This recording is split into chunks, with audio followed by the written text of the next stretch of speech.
So. I have a comment, kind of from that. Okay, so we read the papers. We've seen these legislators we have in this state pass bad legislation all the time. Pretty good chance that's going to happen here. So then my next question, I guess, is how much power do we have on a federal level when we start going in those courts, because that's where the next one comes from. How do they protect those watersheds up there on that federal level? Because they've gone in, they've got a mission, they've been paid by the Koch brothers and the Gogebics to go in and pass this legislation. It's going to be no surprise, even though we turn a few heads on the Republican side that we pass this. So, Mike, how do you feel about that federal law when we start going into those federal courts and we fight that down on that level? Because so far what they've done to tweak the bill may get it passed, but it won't supersede those federal laws. What do we got there with that power? Yeah. Well, one of the ironies and discrepancies that's taking place is AB 426 is really lacking sound science. When you get to the permitting process and you start looking at the tribe's delegated federal authority, science is where it's at. Science and data, and that's bittersweet as a tribal nation, because on one hand, science is there to illuminate what's taking place and what the impacts will be, but on the other hand,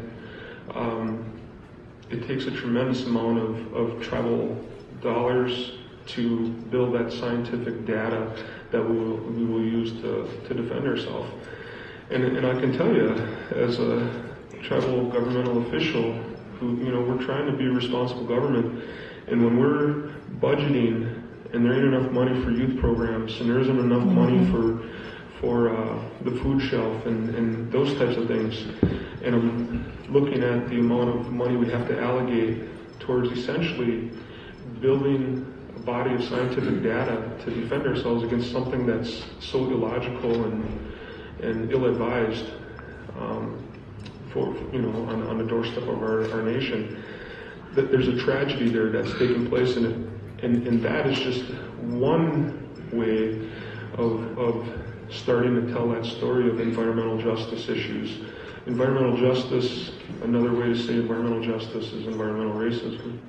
And in this case, even though I, again, want to stress that there's commonalities and all people and all waters are at stake, for the Penokee Mountains and what at least is coming out of the political rhetoric of Madison, and as far as what AB 426 is designed to do, it's designed to facilitate that particular project for that particular mining company.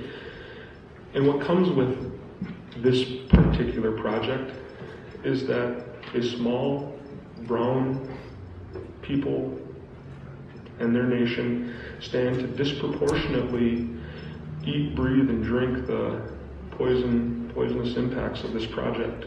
And that is an environmental justice issue that will play out along human rights issues.